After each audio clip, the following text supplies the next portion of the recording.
Amsal 14 ayat 5 berkata, saksi yang setia tidak berbohong, tapi siapa menyembur-nyemburkan kebohongan adalah saksi dusta. Siapa di sini saksi dusta? Tidak ada. Siapa di sini saksi yang setia? Amin.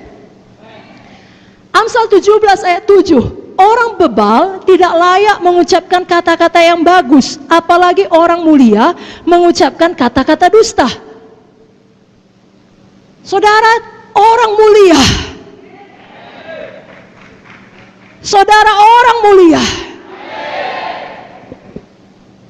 Jangan ambil bagian dalam semua gosip, dalam semua kebohongan, dalam semua dusta.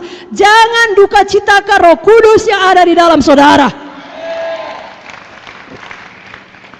Setan mau saudara ikut kehendak daging saudara. Setan mau saudara terus berbohong.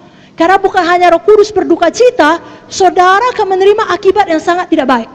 Saya bacakan Amsal 19 ayat 5. Mari kita baca bersama-sama ayat ini. Amsal 19 ayat 5.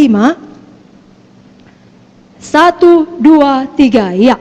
Saksi dusta tidak akan luput dari hukuman. Orang yang menyembur-nyemburkan kebohongan tidak akan terhindar. Jadi tidak bisa luput. Orang dunia ini berpikir tidak apa-apa berdusta sepanjang tidak ketahuan.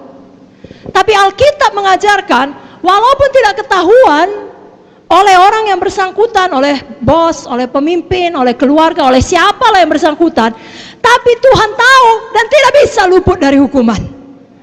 Dan diulangi lagi di ayat 9. Mari baca bersama Amsal 19 ayat 9. 1, 2, 3. Ya. Saksi dusta tidak akan luput dari hukuman. Orang yang menyembur-nyemburkan kebohongan akan binasa. Kita tidak mau ini akhir hidup kita. Kita mau berkemenangan. Amin, saudaraku. Itu sebabnya pada malam ini kalau Roh Kudus bicara, jangan keraskan hati. Jangan duka citakan Roh Kudus. Yang artinya saudara keraskan hati, saudara pilih, tidak, aku mau bohong. Apapun dibilang aku bohong. Aku kekurangan. Mesti kuambil sebagian dari persembahan KKS ini. Aku akan bohong dalam laporanku, misalnya. Atau apa sajalah. Roh Kudus bilang jangan. Ada jalannya diberkati. Jalan terang, jalan kejujuran. Saudara keraskan hati. Tidak, aku tidak mau. Aku mau bohong. Saudaraku, itu hidup di dalam gelap. Artinya saudara memilih untuk hidup tidak lurus, tidak jujur, sembunyi-sembunyi. Saudara memilih untuk hidup belat-belit. Tahukah saudara, satu kebohongan akan membawa kepada kebohongan berikutnya, dan berikutnya, dan berikutnya, dan berikutnya, dan lebih besar, dan lebih besar, dan lebih besar. Putuskan itu, bertobat sungguh-sungguh. Datang kepada terang. Jangan lagi lakukan pelayanan, lakukan bisnis, lakukan apa saja, lakukan hubungan dalam sembunyi-sembunyi. Jangan. Tahukah saudara, setan adalah bapa kegelapan, dia ada di dalam gelap. Datanglah kepada terang. Hiduplah jujur, hiduplah lurus. Maka saudara tidak akan bisa diganggu setan sesuka hatinya. Tidak bisa. Karena saudara tidak beri tempat. Tapi kalau kita memilih hidup dalam kegelapan dan memilih tetap berbohong, maka setan adalah bapa kita. Betul? Siapa bapa pendusta? Siapa? Betul dia pencuri, pembunuh, pembinasa. Tapi nggak dibilang dia bapa pencuri, dia bilang bapa pendusta. Saya bacakan ayatnya, Yohanes 8:44. Iblislah yang menjadi bapamu, dan kamu ingin melakukan keinginan-keinginan bapamu. Ia adalah pembunuh manusia sejak semula, dan tidak hidup dalam kebenaran, sebab di dalam dia tidak ada kebenaran. Apabila ia berkata dusta, ia berkata atas kehendaknya sendiri, sebab ia adalah pendusta dan bapa segala dusta. Malam ini di dalam nama Yesus, putuskan hubungan saudara dengan semua bapa pendusta, dengan segala jalan dusta. Saudara perlu sesuatu dalam pelayanan, bicara dengan jujur. Bicara baik-baik. Jangan buat skim-skim, jangan tidak jujur. Sudah mengerti? Tidak ada yang namanya berbohong untuk kebaikan. Iblislah bapamu katanya. Kita tidak mau. Kita mau hidup di dalam terang. Kita orang mulia. Mulut kita bukan mulut orang bebar. Mulut kita bukan mulut orang fasik. Mulut kita adalah mulut orang benar, orang mulia.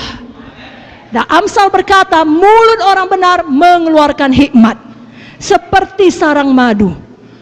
Bibir orang benar mengembalakan banyak orang. Lidah orang benar seperti perak pilihan. Itulah saudara, saudara, saudara, dan saudara. Dan itu asalnya dari Roh Kudus yang ada dalam saudara. Amin.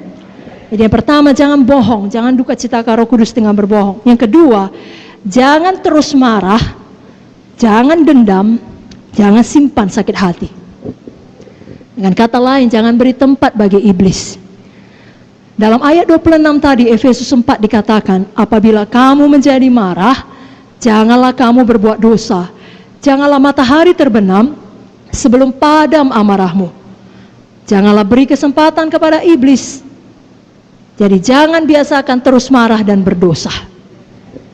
Jangan biasakan jadi orang yang selalu negatif. Sudah pun baik semua, Tuhan sudah lindungi, KKS saudara menang, tidak ada bom, tidak ada hujan.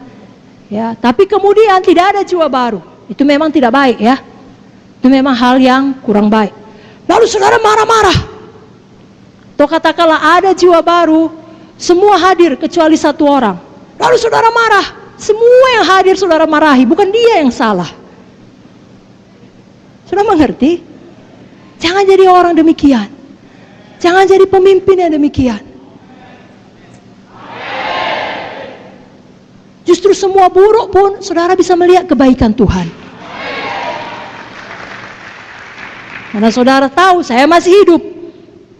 Saya belum dipanggil Tuhan, tandanya ada yang baik menanti saya di depan. Ada yang baik yang harus saya kerjakan. Walau semua ini kacau, saya belum pulang ke sorga, berarti ada kebaikan Tuhan. Begitu. Tapi kalau selalu melihat ini salah, itu kurang, ini tidak baik, pemarah.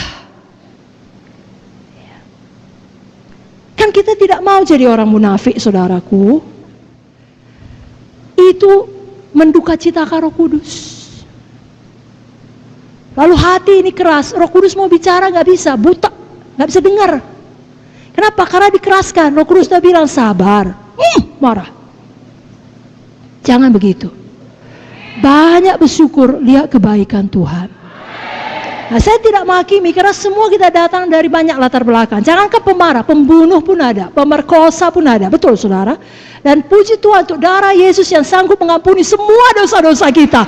Seburuk apapun, sehitam apapun, menjadi putih seperti salju. Terima kasih Tuhan Yesus. Tapi setelah itu kita perlu patuh kepada pimpinan Roh Kudus. Hidup oleh Roh. Ya, tidak meneruskan hidup di dalam daging.